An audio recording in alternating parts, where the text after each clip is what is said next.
And welcome back to Across the Board with Ian the Colonel here on hawkradio.org and acrosstheboardradio.com. I can't harp enough on the incredible bands that we get on this show. We were on the Warped Tour, and we saw some amazing bands there. And if you haven't seen some of these cats, you need to get out on the Warped Tour, whatever tour they happen to be on right now, because the Warped Tour is over. One of those bands, first time I heard some of their music, I was like, I love this band. I'm instantly clicking with them, is Of Mice and Men. Austin Carlile is with us right now. Austin, can you hear us? Yes, sir. What's up, man? Good, man. Everything's good. Awesome. I know you guys are on the road right now. Tell us about the tour that you're on right now. You finished up Warped Tour. You're headed out to Michigan and Wisconsin, and who are you touring with right now? Kind of the tour that no other tours go on tour. We kind of hit all the smaller cities around America, and it's with Miss May I and our good friends, and we came as Roman. Oh, great. Yeah, incredible bands. We got to see them as well. And Miss May I, having them on the show. Now, you've bounced around for, through several bands, on and off. What is that like? I mean, do you, good or bad, how does that affect you? Do you take something from each of those bands, creatively, or, it all comes into one? They say what happens to us in life, I guess, makes our character. Or do you try to forget some of them and move on with the other bands? Well, the first time I did it, when I left Tag Attack, I was like, I have to make music again. And it was literally a couple months later that I started on my cement, and I just wrote a song, I put it online, and then we got signed. Well, I got signed, and then I had to find members for the band. So I moved up to California and met up with the guys. It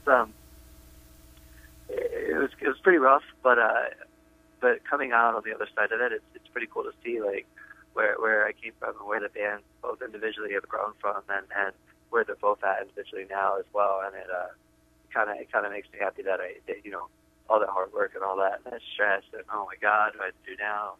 I have to go back to being in a van and $100 a show and this and this.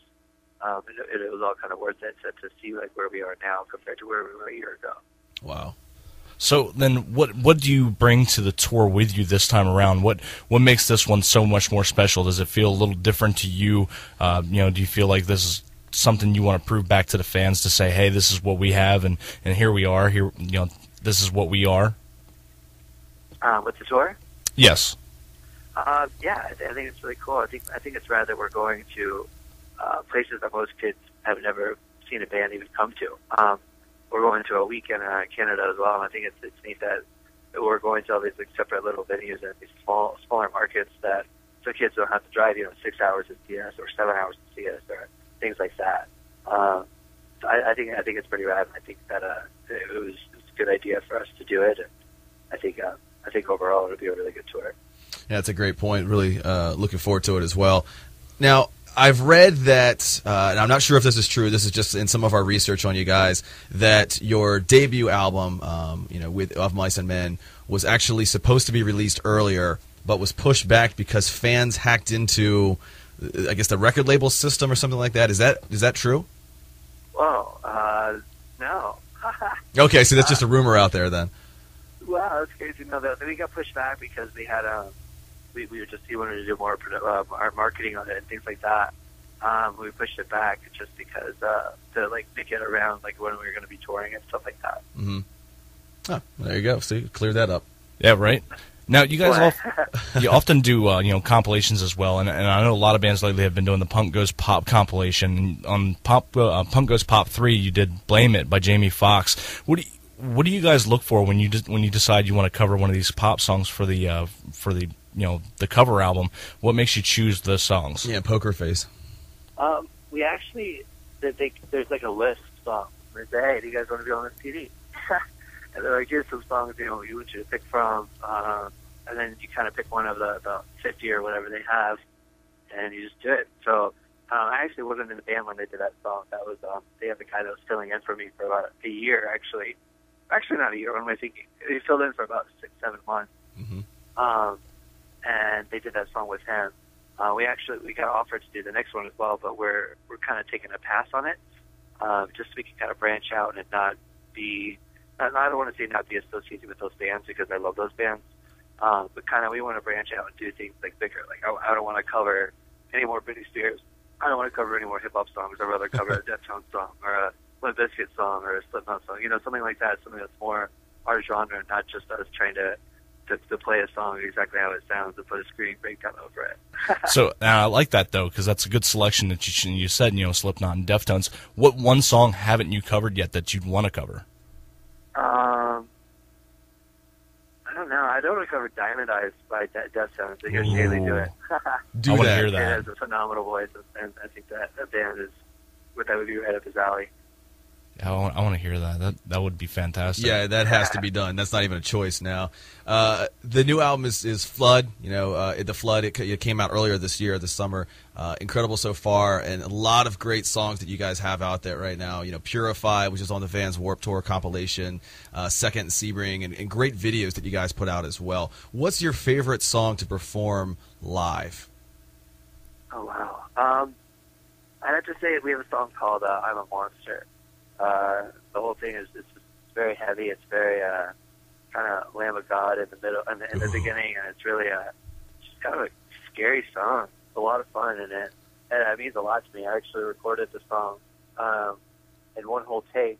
I was actually in the studio on the phone with a certain someone, and after a little bit of yelling about it, threw the phone in the snow, walked inside, ran to the studio, put on the headphones, and recorded the entire song. So it's kind of cool because it means a lot to me, and the lyrics mean a lot, and just happy as man. It's a lot of fun to play live. Wow, that's the raw emotion that came out in those lyrics too. That's incredible. Yeah, absolutely. So then, when you guys are going and writing a new album, and you've got things in your mind, you said you got in a frame of focus for that song. What else goes through your mind? I mean, do you think about, are you writing for the fans? Are you writing for yourself? Are you writing for everyone in the band?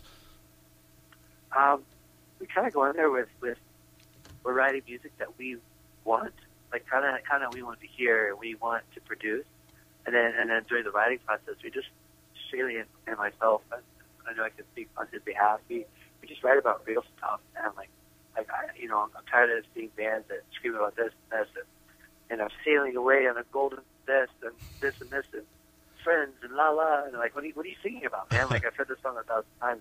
And right.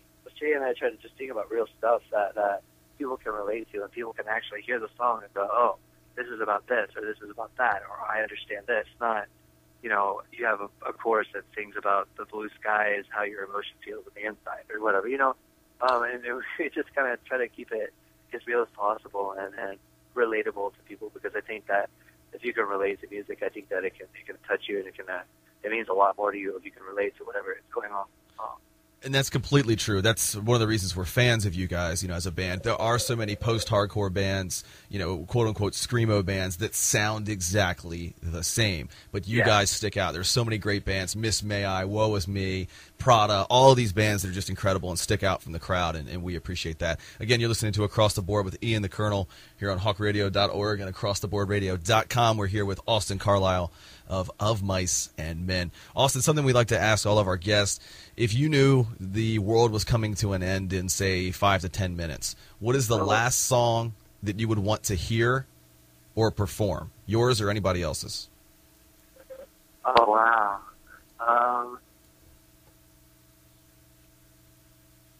Wow, I don't know. I think I would listen to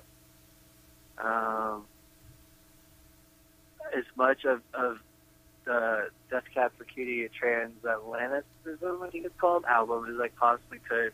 Surprising? That or She's Gone Country, or anything like George Strait.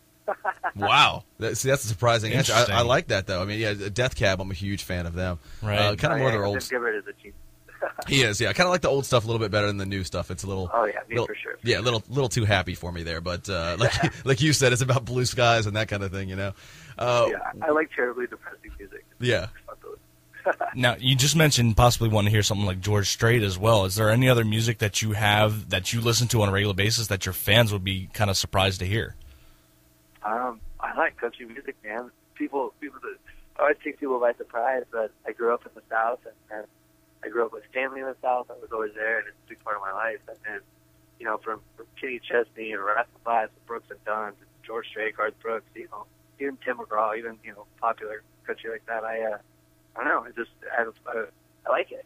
Now, there's a lot of country I hate, and I think it's the worst thing ever possibly made. But a lot of it that I really, really enjoy. So, is there anything that you take with you on tour that helps keep you sane? I mean, a lot of people say an iPod or my computer, so I get on Facebook and Twitter and that kind of stuff. But what is it like, or is there a comfort food that you have on tour? You know, what helps keep you sane while you're out there on the road for so long? Honestly, the 6 Star Wars movies plus the 7 animated one, the Clone Wars one. Okay. Those and definitely my iPod keep you sane, because it gets rough on the road. You're in a glass house. You live in a fishbowl. Right. You live with 11 other people that know when you go to the bathroom. They know when you eat. They know when you smoke a joint. They know when you want to drink. They right. know when you go in your bunk. They know if you have a girl around. They know when you're smoking a cigarette. So it's kind of like everything you do, is being watched. And so just to get away from that, I either just, go chill in my bunk and I watch Star Wars, I put it in the front, or I just go and I listen to my iPod, or, I cruise around and check out good-looking girls on Facebook, on my computer. You know what I mean? It's just you just kind of have to do things that get you into another world away from your fishbowl. That's incredible. Austin, again, we appreciate the time. Tell everybody listening, again, we have people listening. We're an online radio station, so we have people listening around the world right now. Where can fans keep in touch with you guys online, and where can they see you live? They can check us live. We have Facebook. It's just facebook.com/ofmice.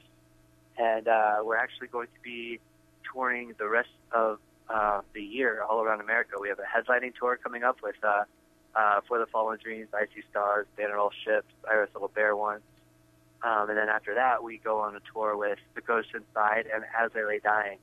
And that was actually just announced this morning, so you guys are basically the first person to hear it. I haven't even announced on our Facebook or anything. But nice. Fantastic. We'll be all around the world, or all around America the whole rest of the year, so come check us out for sure. Yeah, love these Absolutely guys. Saw them live, just an incredible band. And, these are the kinds of bands, all of our listeners need to know that these are the bands that you need to go support. And again, they get more money out of you going to see them live than they do out of buying CDs, but buy all of that. But just incredible bands like you that, you put the thought and the energy into your shows, into your music, and that's who we like to support here. So, Austin, again, we appreciate it. Of Mice and Men, The Flood is out now. Go get it. Check it out. An incredible from start to finish, by the way. Not just a couple of good songs. I mean, it's an entire album. So, your efforts are well appreciated, brother. So thanks so much, and we'll be back here in a minute on Across the Board with Ian the Colonel here on hawkradio.org. And acrosstheboardradio.com.